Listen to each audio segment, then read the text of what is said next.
Hi guys, happy Tuesday. Hey, it's a little bit windy out, so I apologize, but I wanted to hop on here. I spoke with a customer earlier, was so happy and delighted. She was really ecstatic. She had gone to the doctor. She was having some issues, and she had gone to the doctor and, it had some blood work. And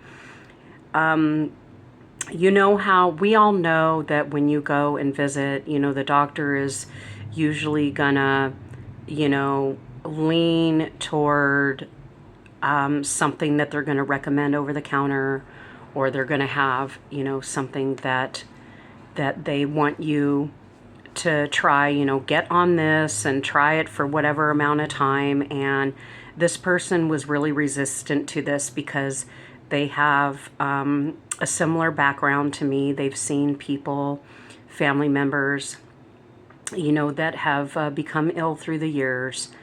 And, they were on many prescriptions and things like that. And, the outcome was not good, in these circumstances. And I know I've seen that in my personal life, so I can totally relate to that. So was so happy. Like, she realized the consultation that she got, she had her numbers, and she's like, I have the ability to obviously really get into the supplementation side and really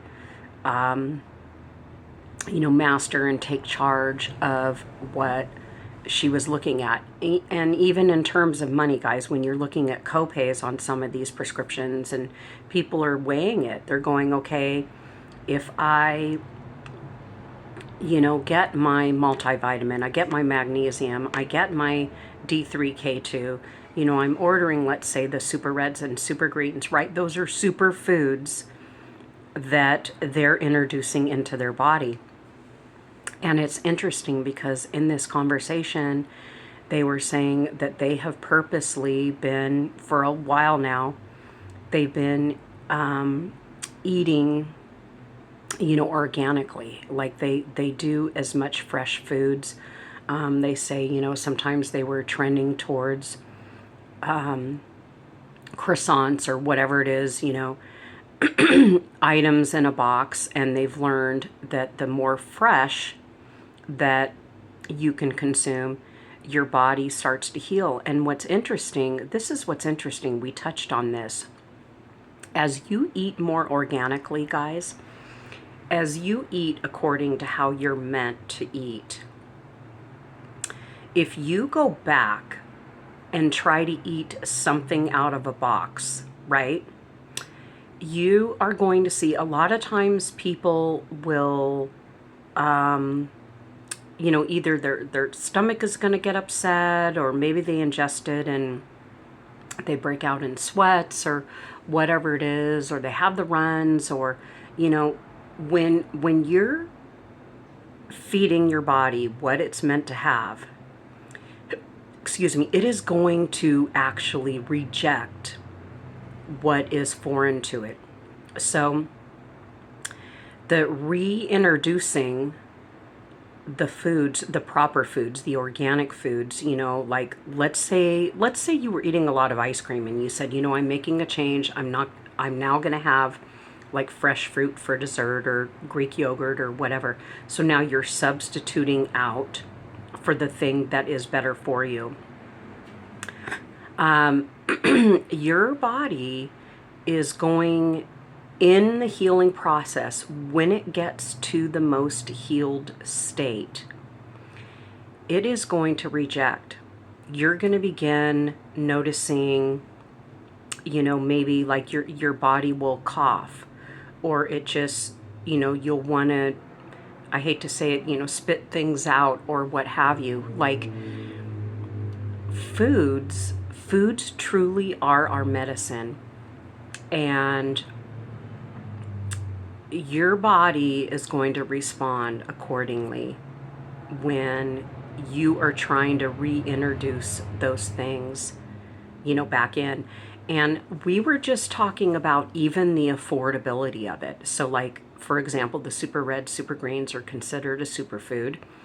And, they were talking about, like I can put some avocado in there or peanut butter or whatever and actually create, put chia seeds or what have you, actually create the meal replacement. So I know we've kind of been programmed and taught, right, that in order to be well, it has to cost you a lot of money. And it doesn't.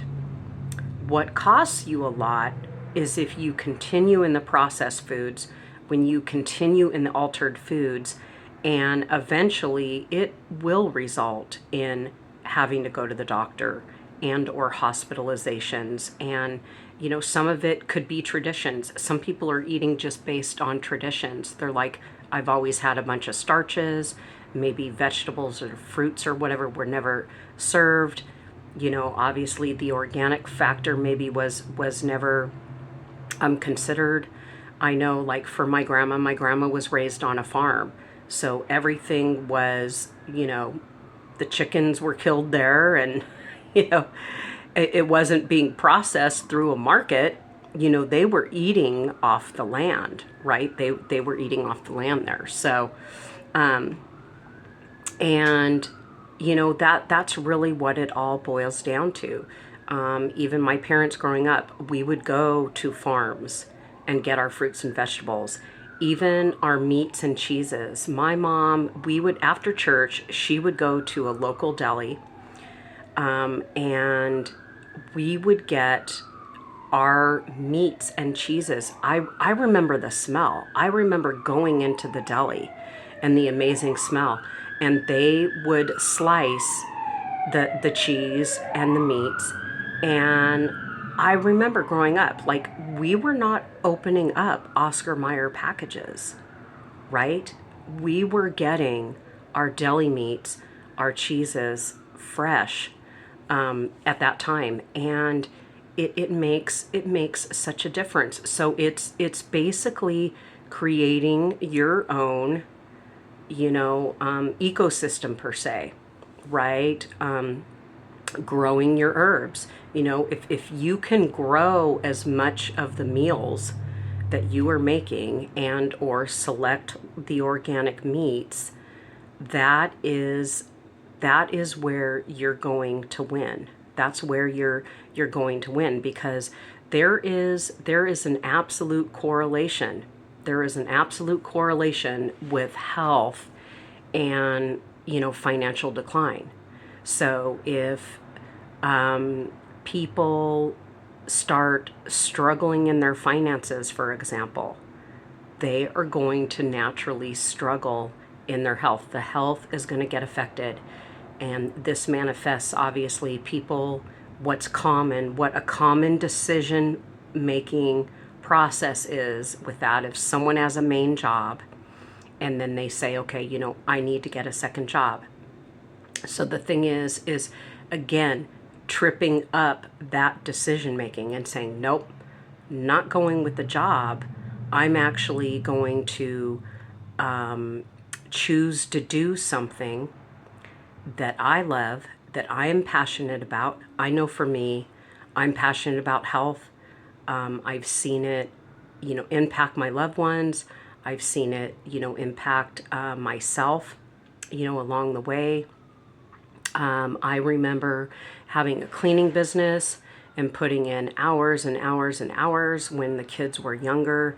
And thankfully, my parents were available and they were able to really step up in a lot of ways. But I spent hours and hours, running that company. That was all before social media, guys. That was all before the digital space where you could come on and, you can be you.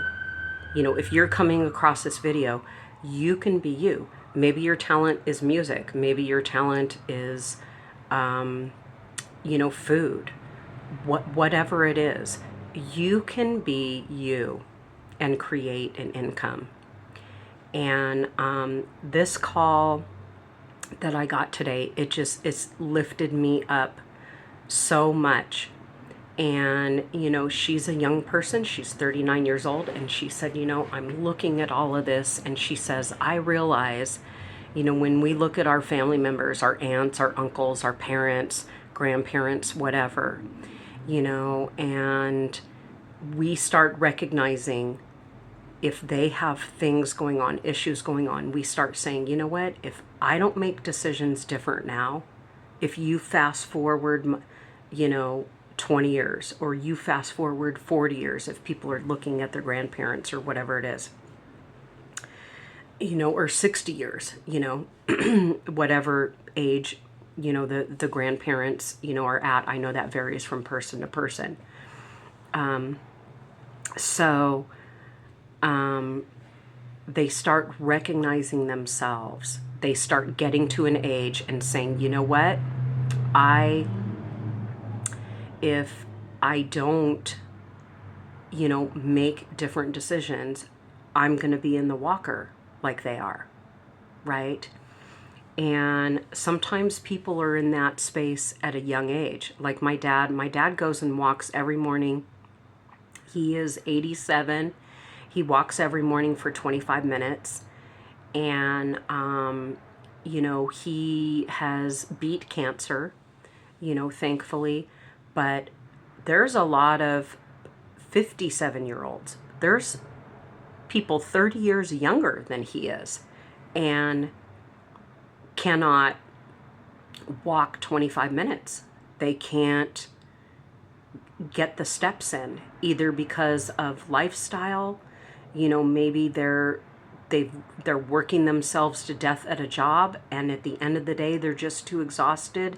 And until they manifest a different decision for themselves, until they decide, no, I'm going to come alive, because the boss isn't going to help you come alive, right?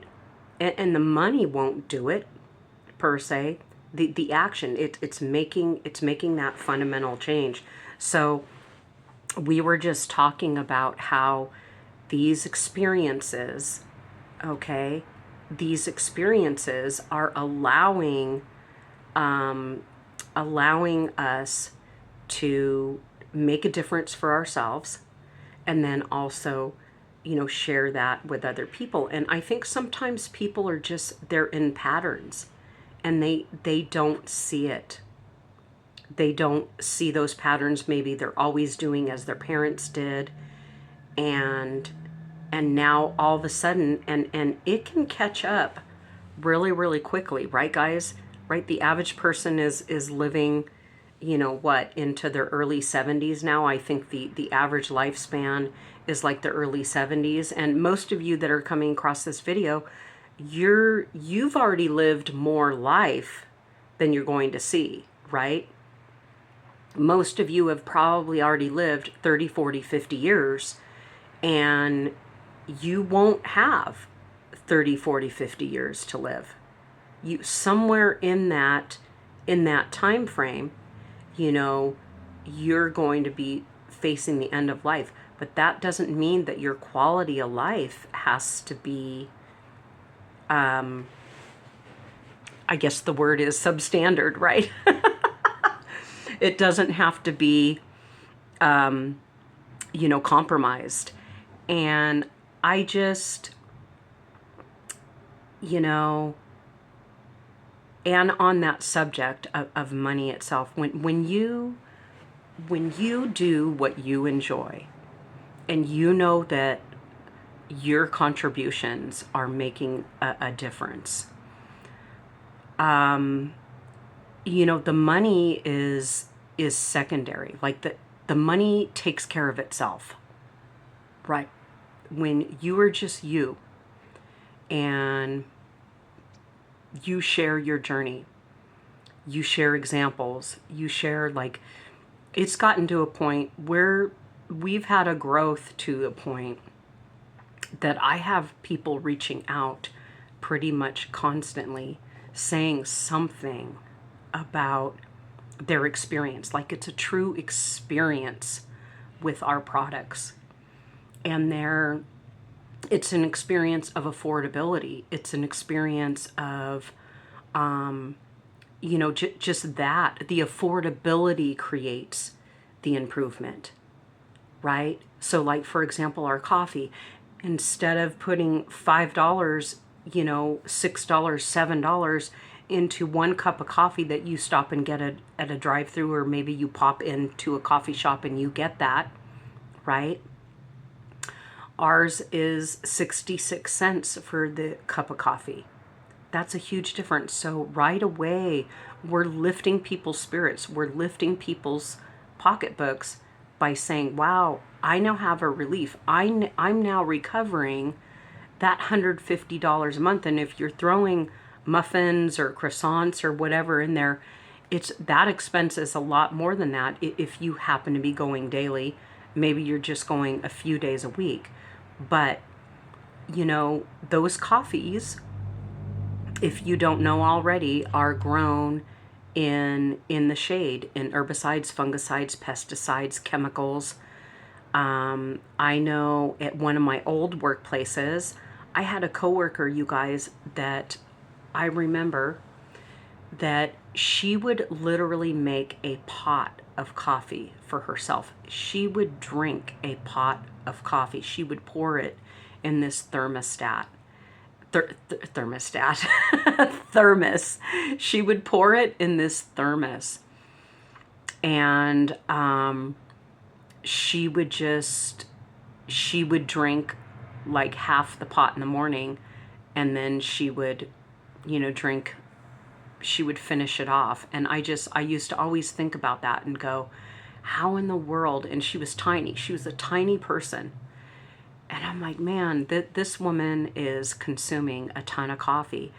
And I look back now and I'm like, it's a miracle that this person was alive, because it was just total, let me see. Sorry, I had a message come up there, so I had to move it to the side. But it was total chemical consumption to get her through the day, right? And I guess it was just the caffeine fix. She was running on the caffeine fix that was there. And, it's so many of us have done things to truly punish our bodies until we recognize we need to do something different, and then our bodies thank us for it. And what's cool is cravings, that kind of thing. When you feed your body what it needs, the other bad habits and cravings just start lifting. Your body doesn't want it anymore. You turn away from it. The smell of it, the sight of it, the taste of it becomes too sweet, and you recognize, oh, this is just not for me anymore. So, it just was, this was such a cool conversation with this person. And she said, I will be able to share these products with my loved ones, with cousins in her same age group, different family members. And she says, if I can help, anyone, improve their health, it is going to be absolutely worth it. And she literally said, thank you so much, so much. She took the time to say, thank you so much for sharing this with me, that you let me know. And it has been an incredible blessing. So anyway, make it a great one, guys. Please like and subscribe. Take care.